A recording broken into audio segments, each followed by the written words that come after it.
so we just go. There's no fucking intro. I'll do the intro later. Maybe we can do it afterwards. Who knows? But all right. So I'm here with Justin Clarke, professional MMA fighter, one of a good friend of mine, and I've known each other for a while now. Today we'll talk about just what strength means to you, what you got going on in your life, and what kind of insights that you might have that can, help somebody who's watching this and maybe want to get their shit together or just hear a different perspective, because I think everybody has a unique perspective when it comes to fitness and strength and health, and I think everybody has something to offer for that. So why don't you introduce yourself and tell us a little bit about yourself. So, Justin Clarke, professional MMA fighter. I'm currently 3-0, getting ready for my next fight on March 21st in Atlantic City at the Hard Rock Hotel in the Estes Arena. And I've been fighting since 2012. I had my first amateur fights. Been wrestling my whole life, and yeah, that's pretty much it. That's brief in a nutshell, huh? Yeah, that's it. Just fight, man. So the sound will be a little bit better once this heat kicks off, because it didn't want to hit the button off. So bear with us. Anyways, so you've been fighting a while now. Wrestled in high school. Give us a little bit of background with that. Like, what was your indoctrination to wrestling? So I moved here to Long Branch from Queens in 1998, I believe. And first person I met, my best friend still to this day, comes from a wrestling family. We'd be in the front yard. He'd be beating the piss out of me. And I had no idea what was going on. I asked my mom if I could wrestle. She never wanted me to. She was afraid I was going to get hurt because I was a baby. And I asked and asked and asked. One day I brought paperwork home. She goes, no. Brought it home the next day, no. The next day, no. The next day she goes... Persistent little son of a bitch, huh? Oh, yeah. The next day she was like, ask your father. So I waited for my dad to get home from work, ran up to him with the paperwork. He was like, sure. Signed it. Run into the garage. I hear my dad go into the house, and I hear her screaming from the back room, you were supposed to say no. He's going to get hurt. So got the paperwork signed, handed it in, started wrestling. And my mother loves wrestling more than I do now. Yes, if anybody knows Justin, they probably know his mother. Social media post, that's my boy, is always the comment. That's right. In the fights that he's been in, I've been to, that's my boy. So she's very, very proud of her son, which is cool, because I think once that ball started rolling, she just was like, all right, I gotta get behind you and not in front of you. Yep. Which is very helpful in any endeavor, I think. Yeah, and she's super supportive.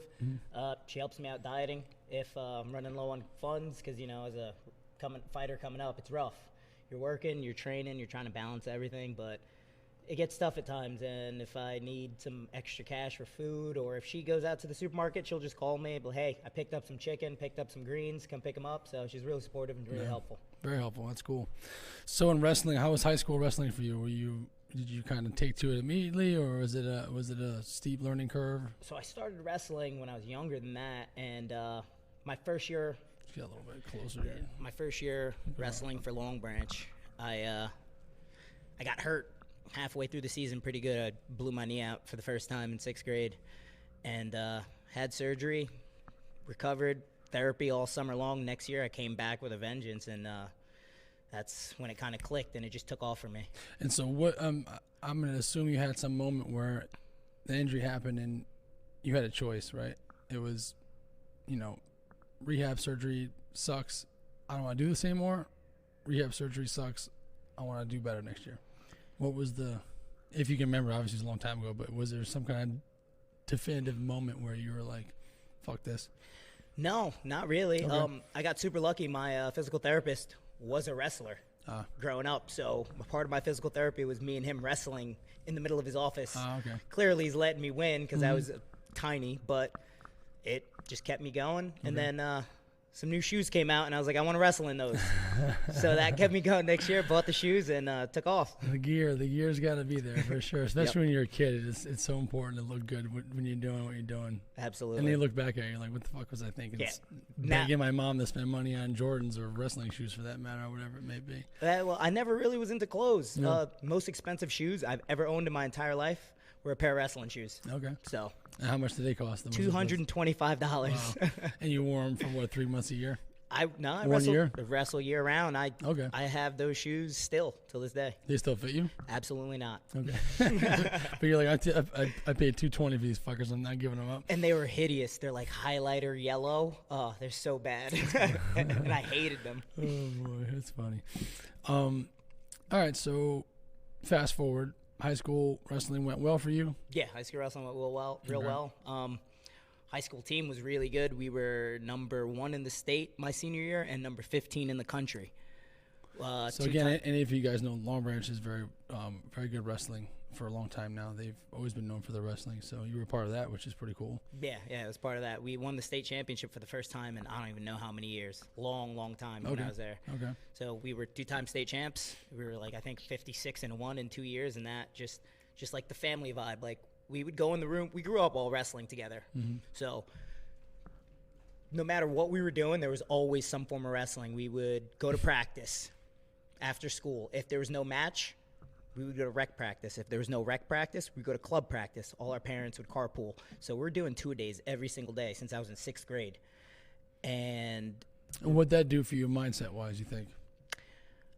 I mean, you obviously loved it, so it wasn't like you were forcing yourself to I never thought of it as work because like I said, on the weekends, on Saturdays, we'd go to recreation matches, and then we'd pick whose house we're going to. One of the friends. We'd all go there, have a sleepover, and what are we doing at the sleepover? Clearing out the couches, wrestling in the living room. My mom used to sit in the kitchen and use the microwave as a timer while we're all going to town and beating the hell out of each other in the living room. That's good, wholesome fun. It keeps you guys out of trouble. It's good, too. Yep. All right, so when it comes to training, which part of training do you like? Which part of training do you hate? I hate when I let myself get out of shape. Okay. And I have to get back into shape to get ready for something. Okay. So it took me a really long time to realize that. We had these conversations before. Yeah, we've had this conversation many times. I have trouble staying motivated, but recently, just like in the last few weeks, this fight camp it was rough for a little bit. I got sick in the middle of the fight camp. I had to push through it, but I don't know what it is. Something clicked in my head, and movement is life. Yeah. You stop, you die, and that's true in the cage, and that's true in real life. Okay. And now finally I'm getting that, and I don't want to stop. I don't want to stop at all. I certainly agree with that.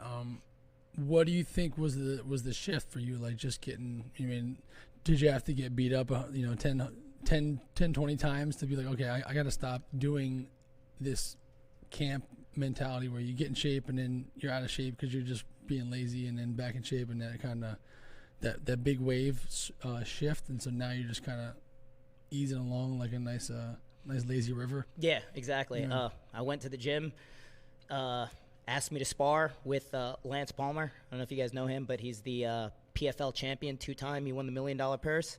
He was getting ready for a fight. I'm supposed to be in fight camp, and I am not in shape at all. I gave him 2 rounds, and it was rough.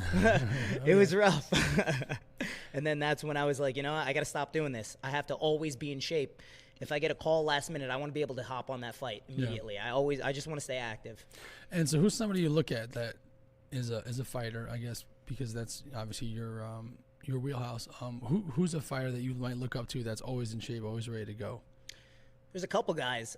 My favorite fighter is Donald Cowboy Cerrone. Okay. He's always going. Right. I'm pretty sure he had the record for most fights in 1 year. I think it was like six fights in a year.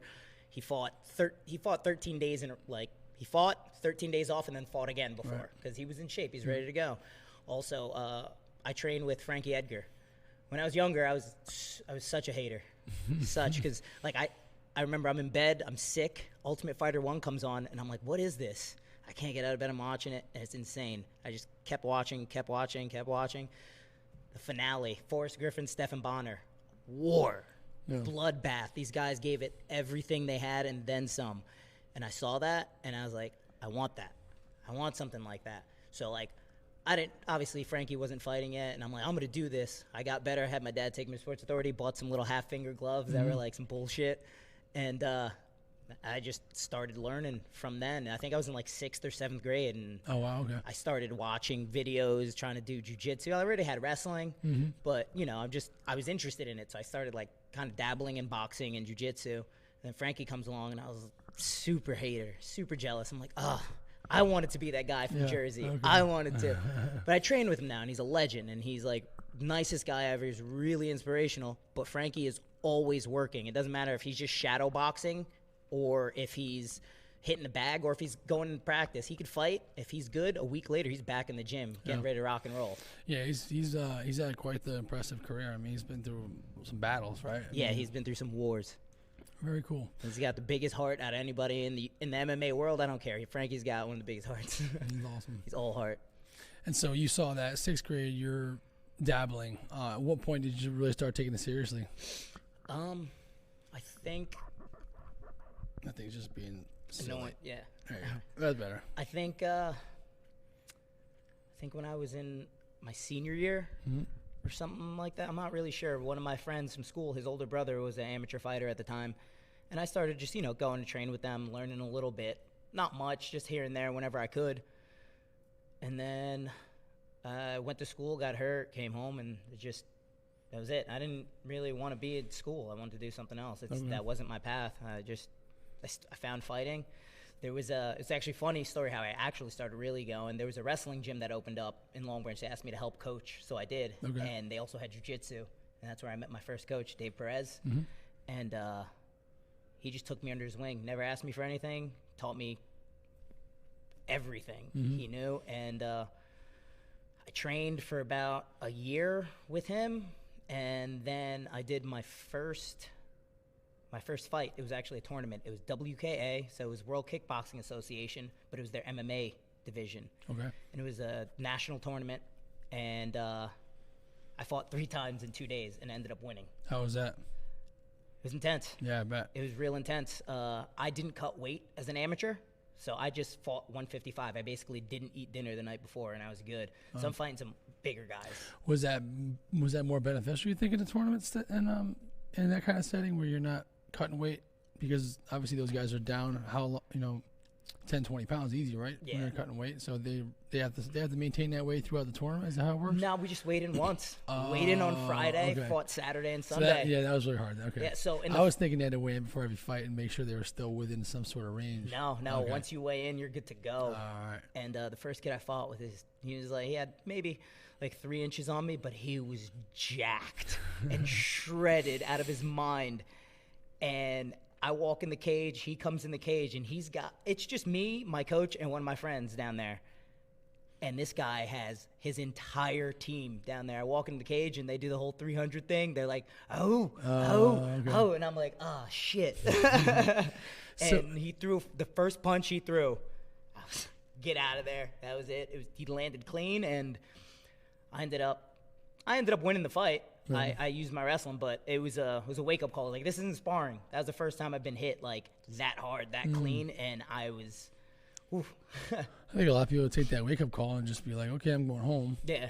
So that's certainly a nice little test of memory there to be like, okay, yeah, this is serious, and I'm definitely going the right way. It's, you have the whole fight, flight, or freeze, and you fought, so that's pretty cool. Yep.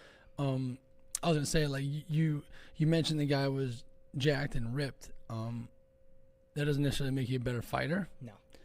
But if you're holding less body fat, that means you're holding on to more muscle. So when you make weight, you're just that much more. You have much more going for you, right? As far as that goes. Exactly. So we see if there's fighters you're looking at, you guys watch UFC and stuff, and you see somebody who's 200 pounds and they're kind of sloppy 200, and you see a guy who's 200 and jacked and ripped and whatever, Yeah. He's holding on to much more muscle, so he's got more things to use as far as an arsenal goes. Does that sound somewhat feasible? I think so. And also, the more muscle you have, the more water you hold. So you can cut more water. Okay. Another good. I didn't know that. So he was bigger than normal, Right. So okay. And so when you come back from a cut, how much water are you losing? How much water are you putting back on? You think? It depends. I fight 135. I usually, sometimes, seldomly, I'll get up to like 175. Okay. I try to walk around 160, 165, but I usually diet down to around 148, 147, and then from there I do a 5-day water load to get me down to weight for weigh-in. What's that diet consist of? Is it really specialized, crazy? So thank God I have a lot of good teammates, and they helped me out big time. Marlon Moraes used to train with us. He's a UFC fighter, top 5 in the world. He helped me out big time. He's a 35er, but he's also very big. I'm taller than him, but he's thick. He's a lot of muscle. One of his legs are 2 of mine. We all know I have, I'm walking on pool noodles. Oh, but, yeah, so he helped me out big time. He got his water loading protocol and his dieting from the UFC Performance Institute, and he kind of helped me out with that, and he showed me the way to do it. He sent them to me, and I just, kind of plugged in my numbers and everything, and it's like magic. It's science when you do it right, and it's pretty strict. Like, I only eat at certain times before training sessions and then after, and, I have to drink a lot of water. So I'm, like, doing at least a gallon a day to prep myself for the water load. But, yeah, no, it's just a lot of greens, a lot of protein. I usually eat my carbs before a workout, about 45 minutes before a workout to get me through the workout. Okay. And then after, I just replace and rest up and do it again for the next session. And so the most part, it's probably more of a caloric deficit type thing. Okay, so it's not any, like, keto this, low carb that. No, anything it's just crazy like you're hearing on the internet nowadays, and for the most part, you're eating regular food. Just regular food. It's eat food, drink water, and work your ass off. Okay. That's what it is. So there's no, like, big secret you're saying? There's no big secret, no. Okay, cool. Because obviously, in what I do for a living, that's all I hear about is, what if I do this? What if I cut this out? And it's like, well, how much are you eating, first and foremost? And it's like, oh, well, let's just cut that down a little bit and work on point number 2. Yeah, there you go, from a pro fighter, guys. Cut your calories a little bit. Work a little harder. Yeah. That's it. Yeah. All right, cool. So the fight's March 21st, which is just a little under a month away. How are you feeling about it? I'm ready to rock and roll, man. Okay. I feel good. This is one of the best camps I've had in a long time. What makes a camp a good camp? Different things. 2 fights ago, you were there. I fought with the flu. Right. I got sick in the middle of fight camp, and I usually get sick during fight camp, and I never knew what it was, and I got super sick right the week before the fight. I was in bed all week, didn't train once. The only training I did was the Saturday before the fight. I sparred 3 rounds, and that was rough. Okay. Yeah, that was a tough fight for you, man. That was you definitely were hurting as far as the way your energy went. You know what I mean? I mean, obviously you won the fight, but it was a battle more so than it probably would have been if you were a little bit more on the weather. I think I needed that too, because now I know I can take a shot. I know I can fight under fire. I know I could, deal with the pressure. I know if I'm hurt, I'm not going to stop. Well, how about you? Well, for obviously people maybe have not seen the fight, maybe I can get a clip of it and put it within this thing. Would be kind of cool. But again, I'm not that technical savvy, and it takes me a long time to figure this shit out. But I will. The last 45 seconds, 30 seconds of the fight. It was about 40 seconds left. All right. Walk us through that, because that was, from my perspective and from the spectator perspective, was fucking awesome. Because there wasn't much time left, and you knew there wasn't much left, and you just emptied the tank, and it was go big or go home. It was all those cliche words that you could think of. It was, I'm getting after it. I don't give a fuck what happens. So walk us through that. So 3rd round, I don't know if I'm winning the fight or if I'm losing. I knew I got at least 1 round, and I didn't know if it was the first or the second. But he kept coming forward. I was hitting that kid with everything. And I hear my coach scream, like, 40 seconds. I take a deep breath as I'm circling off the cage. I'm like, all right, it's go time. Who won? Don't know yet. Right. Let's do it. So I just knuckled up, bit down on my mouthpiece, charged forward. Staying smart, obviously not doing anything dumb to get hurt or to lose the fight in the last couple seconds. But I was trying to put him away, man. Like we were standing there swanging and banging for 14 minutes and like 20 seconds. Yeah. It's go time now. I'm bleeding, can't breathe out of my nose. Everything's messed up.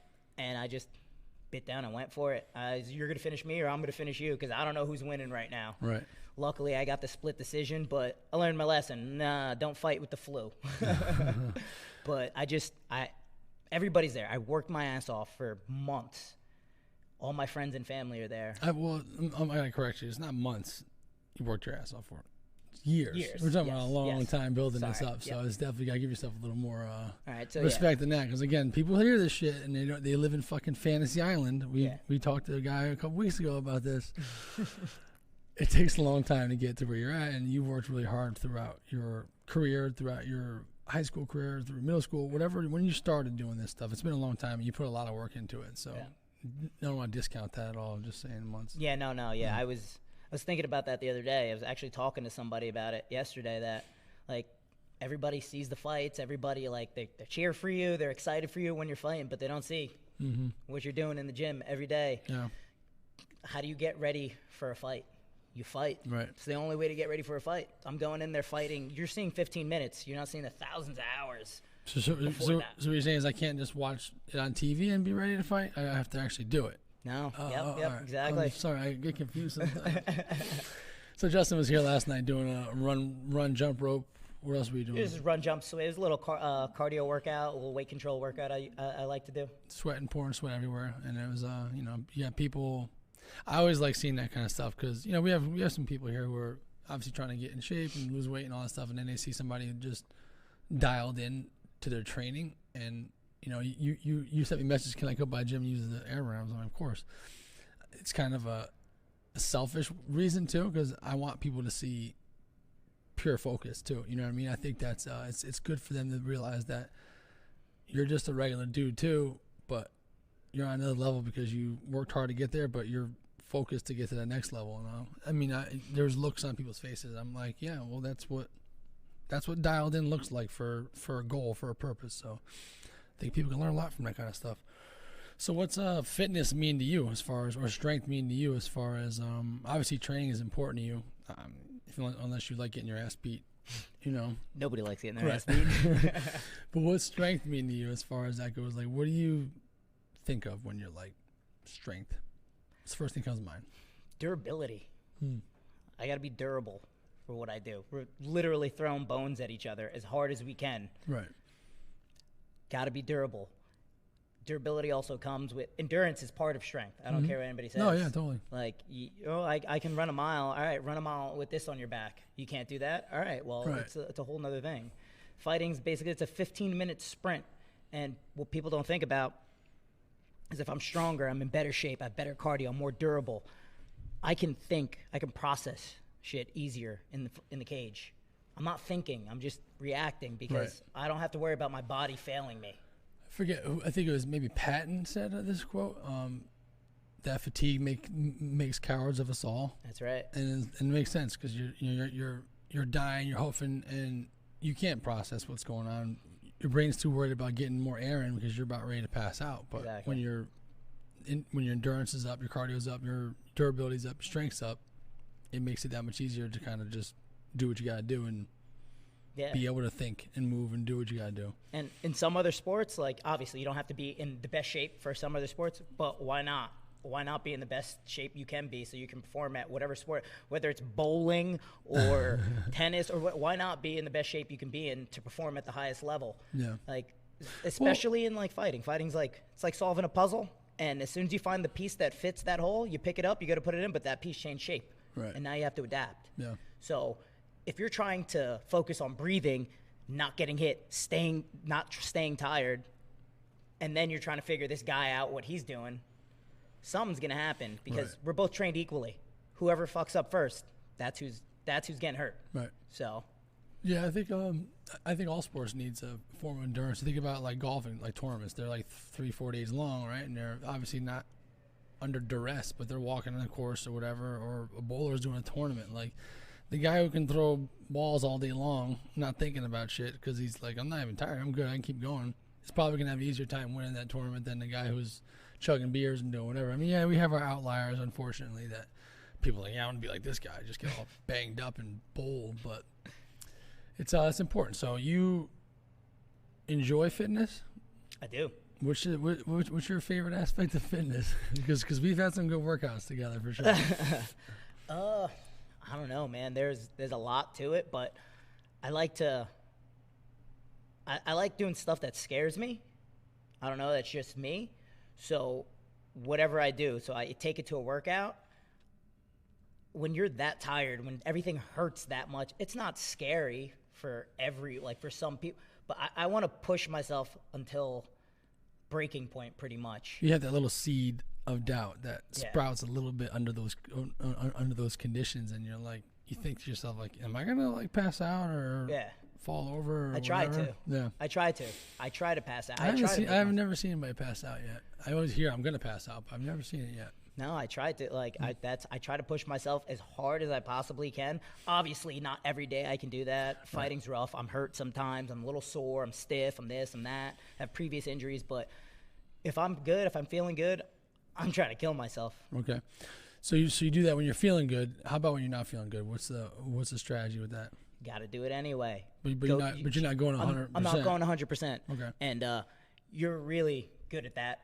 I'll come in. I'll tell you, I'm not feeling good today. I'm not like this past Tuesday. Right. I wasn't feeling good. I was super beat up. I'm super sore. Camp's coming down to an end. I'm right there. I got in here. I felt horrible. We just went through the motions. We moved. We lifted a little tiny bit, but just moving, getting the body going again. Once again, movement is life. And after that, I left here. I felt amazing. And I went to the gym. I sparred. Money. All worked out. That's good. All worked out. That's important. Again, another important lesson in perspective from somebody who does it on a regular basis is every day can't be 100% because you're probably not going to have it left. And to be honest, the average person may have a 100% day once a week if they're lucky. Yeah. You know, let's be honest. In order to get to that level of training, you need to train a lot and build a big base. And I think that I think it's easy to see people just kind of come in and they start doing something and they go too hard out of the gate, and then they break themselves. Maybe not necessarily physically, but mentally, it's like, well, I'm crushed. I can barely even walk today. It's like, well, you fucking did it wrong. Yeah. You know, so that's great perspective. I think that's important.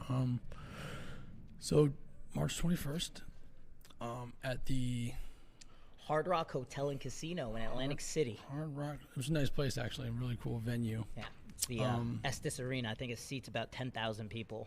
Oh, is it the same one as last time? Or Yep. Okay, yeah. That's a good-sized place for sure. A couple more little simple questions, and then we'll call it. Anything you want to elaborate or talk on? Anything that's weighing on your mind that you think people need to hear, or you just want to get your points out? No, I'm not here. super good on the spot. I can talk, okay. I can answer, and no, nothing I can think of right now, really. right. Maybe if you ask me a couple questions, I'll be able to help you out a little bit. I have my little question I ask everybody, but for the most part, it's obviously fitness based. But how has fitness changed your life?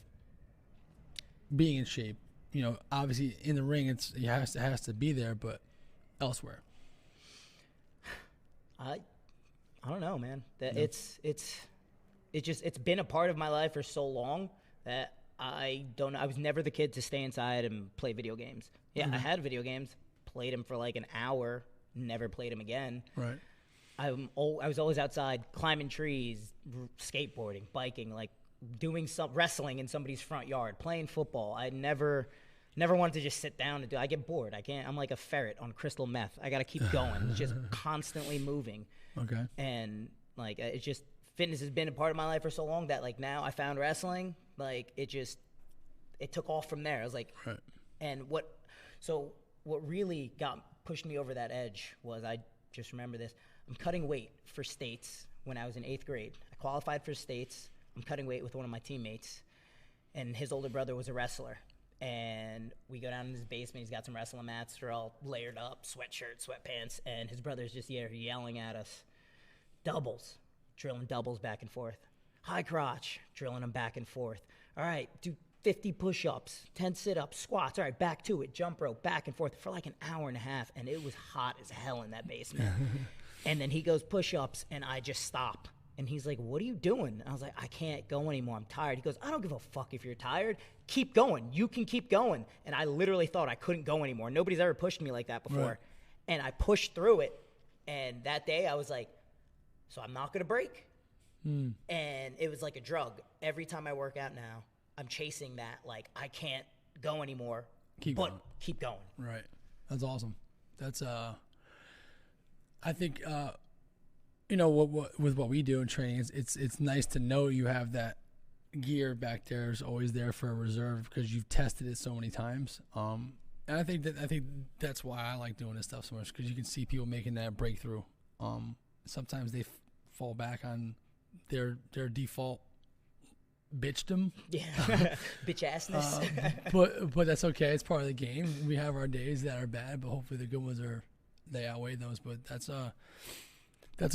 interesting that you can pull up that specific scenario that's like this happened, and like that changed my viewpoint on the whole. Forever. Every time I see him, I talk about that workout, because it just literally, like, That's when I tell funny. you I was hurting really, really bad, I've never done that. It was like my first time actually cutting weight. I think I had to cut like 7 pounds of water. But when you're wrestling 105, 7 pounds of water is a lot. And I got it done and never looked back from there. I loved it, man. Like the feeling of after you're done something like that, like I almost quit, but I got myself to get through it. Yeah. And it's like one of the best feelings ever. Because you set your mind to something, you worked for it, and you did it. Yeah. That's pretty sick. I like it. A couple more little things. So as you get older in what you're doing, I mean, obviously you're not old, but you've been doing what you're doing a long time. What's changed as far as your approach to fitness and training? Like, what's you're obviously a little more. Obviously, we talked about Tuesday. You're more attuned to how you're feeling and a little more listening to that. Would you elaborate on that a little bit? More is not better. Okay. Better is better. Okay. I can't tell you how many times I've been super hurt and just pushed through it and made it worse, and then just kept pushing and made it worse, and kept I went to this recovery place, and they're like, "So, any injuries right now?" And I'm trying to think. I can't tell, because everything always hurts. And like, don't beat your body up if you're not feeling, like, especially with me, if I'm not feeling it, that's the day I'm gonna get hurt. Right. So I'm just gonna cruise through the practice, or I'll let my partner know, like, I'm a little flat today or whatever. But yeah, it sucks, but just keep moving. Don't ever stop. Like, if I'm super sore, I'm not just gonna sit on the couch, because I'll be even more sore when I get up. Keep moving, keep walking. You go for a bike ride, you go do whatever. Just don't stop, because once you stop, you're like on your way back Tin Man down. sitting in the rain in the woods. Exactly. The rust comes up.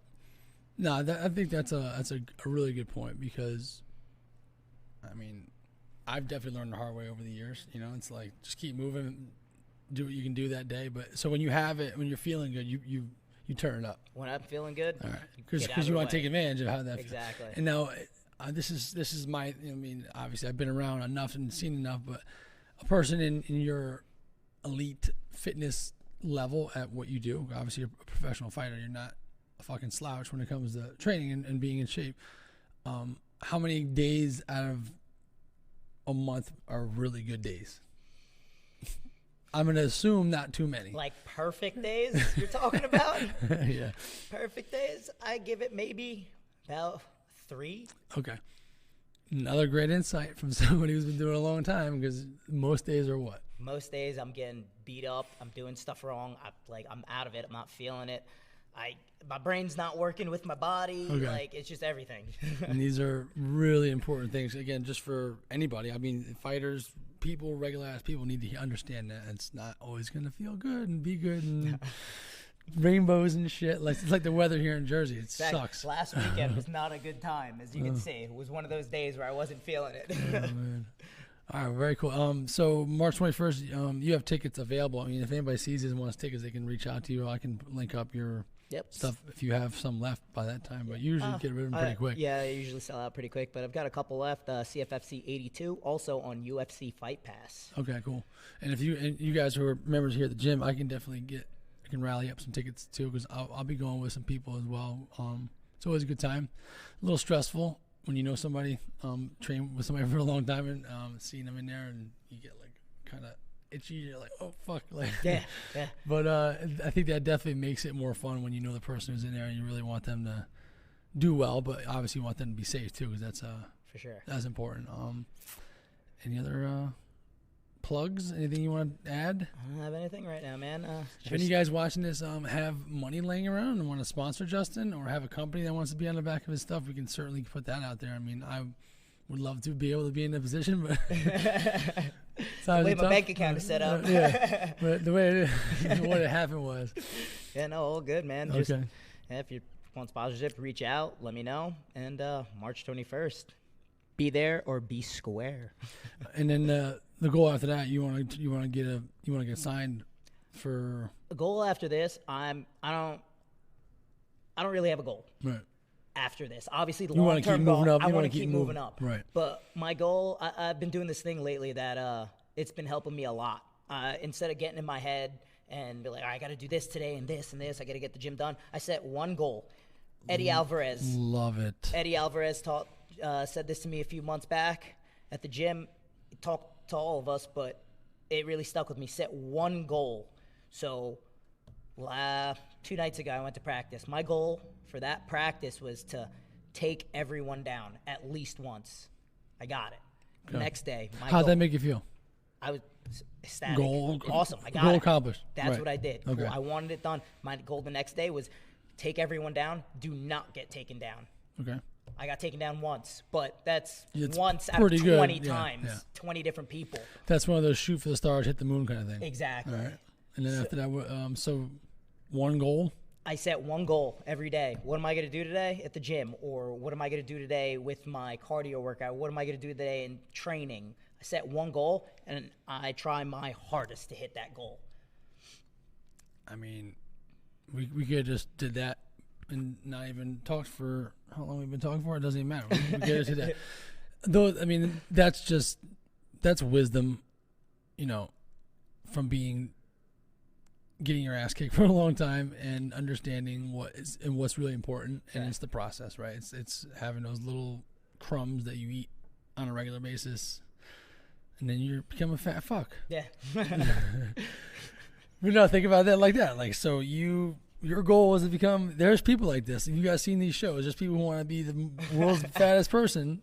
They have to eat every day, right? They have a goal every day to eat 700 calories per meal, whatever. I don't know, 7,000, probably 7,000, but it's the same fucking thing. Yeah. Right? Your goal, each individual goal is pushing you towards that vision, right? Yep. Okay. And it's changed the way I train. Right. Like, no, I'm not the best fighter in the world, but I try to train like I am. You know what I mean? Like in that moment, in that day. Yeah. Focusing on that goal. Yep. You shoot in, you want to take me down? Well, you're gonna have to work for it. How much has that helped your training out? And like as far as your training is out, like since you're focused so much on that and not tedious bullshit that doesn't really matter at that point in time. Like, I want to win this fight March 21st, and you're focusing on that instead of focusing on the present. Like, how much more does it help your training? Focus on that little goal you set. It helps my training out a lot because not many people know this. I'm terrified of fighting. I'm scared of fighting, but I love it because I like doing. It's more of like I don't know, but I also said it before. You said you like doing things that scare you. I like doing things that scare me, and what's scarier than getting locked in a cage with another guy who's trained just as much as you? That's top 5. You're pretty much naked. Yeah. And you guys are going in there bearing your soul, throwing bones, trying to take each other's heads off. It's terrifying. Mm-hmm. So instead of thinking of the fight, I'm thinking of my goal that day. Right. And what I'm going to do, what weight I want to be by the time I get home. I go to the gym, I'm not getting taken down, and then I'm going to go do my cardio. I want to be X amount of pounds by tonight. I think about all that stuff, so I don't have to focus too much on the fight, get in my own head. Because when I do that, I start to think of what they're going to do, not what I'm going to do. I'm focused on me, you know? That's obviously you're focused. Again, this is all like, you guys have heard me say shit like this. You've read it. You've watched YouTube videos. It's the principle is like the gospel. You know what I mean? Like, you're focused on the shit you can control, and not the shit you can't control. And it's really as simple as that. Exactly. It's not. I mean, I think I don't know what it is with society makes it out to be some kind of like secret formula. Like, no, and just focus on what you can control, and what you can't, don't worry about. It doesn't get easier. Mm-hmm. Nothing's going to change. Right. You just have to think of it differently. Every night I get home from the gym, I sit down on the couch, and the wheels start turning. Mm-hmm. start getting goosebumps, start getting super nervous, butterflies. I'm like, did I do enough today? Is he running harder than I am? Did he train longer than I did? Did he do this better? Then I'm like, shut up. I wake up the next morning. I remember what I thought about the night before. I'm like, all right, let's go. He ain't training harder than me today. And I train even harder. And then I get home at night again, and I'm like, was that enough? Should I keep going? Should I go run again? Like, it's just. It's you're slaying the dragon every day. Yeah. That's it. You know, that's a really good book. It's like one of my favorites. I think it's called. There's two of them. There's the art of the War of Art, and then he wrote another one called Do the Work, and he talks about slaying the dragon. Essentially, is your mind. Every day you have to fight this battle, and the battle is you're fighting a dragon, and it's this crazy foe that fire breathing whatever, and you beat him. The next day, you're still fighting a fucking dragon. Yeah. And it's still fire breathing and terrifying and whatever, but you just know you can beat him, so you fight it maybe a little bit easier. Yeah. And some days you might lose. Some days the fucking dragon wins and you get down yourself and you don't do what you should do. That's fine. But I think we assume that it's going to be an easier fight every day. Yeah. And it's not. Never gets easier. It's still a hard fight. You just get better at fighting it. I've been in the worst shape, and I've also been in the best shape while training for fighting, and you're still fighting that same dragon in your head every day. Yeah. Every time. Like, I can be in amazing shape. I can be in the best shape ever. I get on a treadmill, and there he goes. He pops up, and I'm like, damn it, I got to be on here for 45 minutes. I got you just got to shut it down, shut it off, and just go. Get the work done, and you'll be all right. That's great shit, man. Well, I appreciate your time, and I'm looking forward to seeing you fight. Thank you. I think good gems in here for sure that, again, perspective is huge. I think everybody offers some sort of unique perspective on fitness and strength, whether it's somebody who's crippled or somebody who is elite fighter in good shape. It's like everybody has a perspective that they can offer and share with somebody, and I think yours are really important and helpful today. So I thank you, sir. Thank you. And you guys, if you see him around, give him a little head nod, say that you are watching him. Hopefully you guys see the fight. You guys come to the fight. Awesome. If you guys see it on UFC Fight Pass, cool. If you don't, whatever. So signing off, Absolute Strength Podcast. Later.